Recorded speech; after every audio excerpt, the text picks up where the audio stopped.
What is up, YouTube? Today we're talking about the ND Miata. So we've driven up to King's Miata and we are currently in a 2019 ND Miata. A lot of people don't know, but in 2018 they upped the horsepower from 155 to 180. So I thought we'd come give this a look and see how it feels. More on that later. So here we are out in the ND Miata. Let's give it a look. Check it out.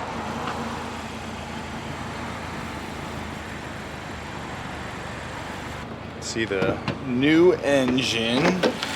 Nothing fancy to see under here. Little four banger. 180, not very little.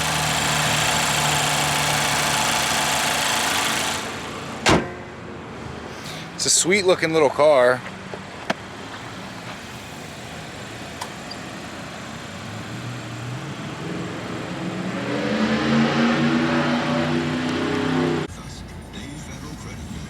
Let's give it some blips and see how it sounds.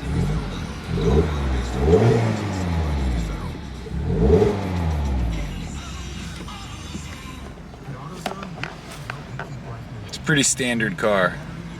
ND Miata. It's supposed to be a really good driver's car. Absolutely no windy roads on this side of town either, so I guess we're stuck cruising around just for a second and to see how we feel about the car.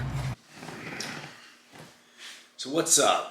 So today we drove the ND Miata. It was a 2019.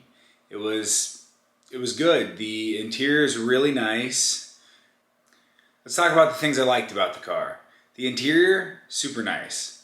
The shifter, the shift knob itself was great. I loved it. The overall fit and finish of the car, very nice. The top, super easy to put up and down. The look, the ND Miata, I think it looks really good. Now let's talk about some of the bad things about the car. So it is a no frills car. Didn't have automatic windows. The top is manual. It has traction control, but I couldn't figure out how to turn it off completely. I held the button down for a while and the light just went away. I'm sure that's a simple Google. I just didn't do it while I was test driving it. In 2019, the car was a 2019 that I drove and it still didn't come with Apple CarPlay. When I got back, the lady at the dealership, who was super cool by the way, informed me that it was something that could be installed in the shop for a roughly $400 install fee, which it's a 2019 $31,000 car and it doesn't come with CarPlay. Everything has CarPlay now. So that was annoying. The infotainment system was not great. I felt it was kind of generic, but I've been in other new Mazdas and I kind of went into it expecting that, so maybe I'm a little biased. The screen was touchscreen, so that was good.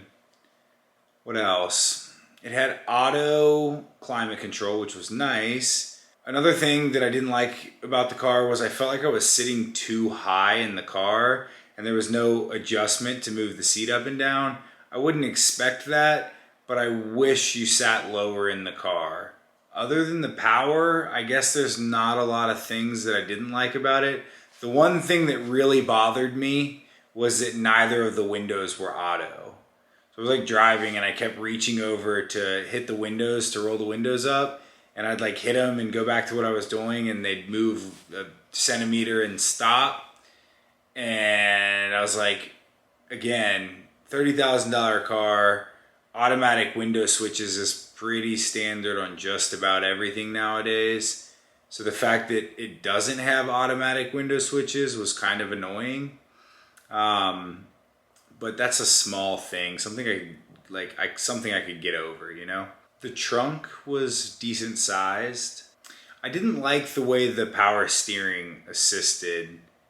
It felt like an electric power steering rack, which is what it is. So like, I guess that is what it is, but it didn't feel great. The steering itself was probably pretty good, but it just didn't feel direct. And you could tell that the electronic assist was doing a lot and you didn't get the same feedback that you would if the electronic assist wasn't interfering so much. So, and some people don't know this, but in 2018, they updated the motor and it went from 155 horse to 180. I haven't driven the 155 horsepower car, but even with the 180 horse, it still didn't pull like I would have hoped.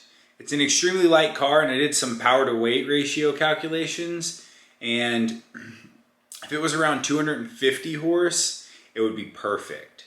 It would have a very comparable power to weight ratio to the 135, and it's an extremely light car, so it would be potentially significantly more fun to drive. The steering wheel itself is a really nice steering wheel, but the diameter, the girth of the part when you're grabbing onto it is extremely small. It felt like a very dainty steering wheel.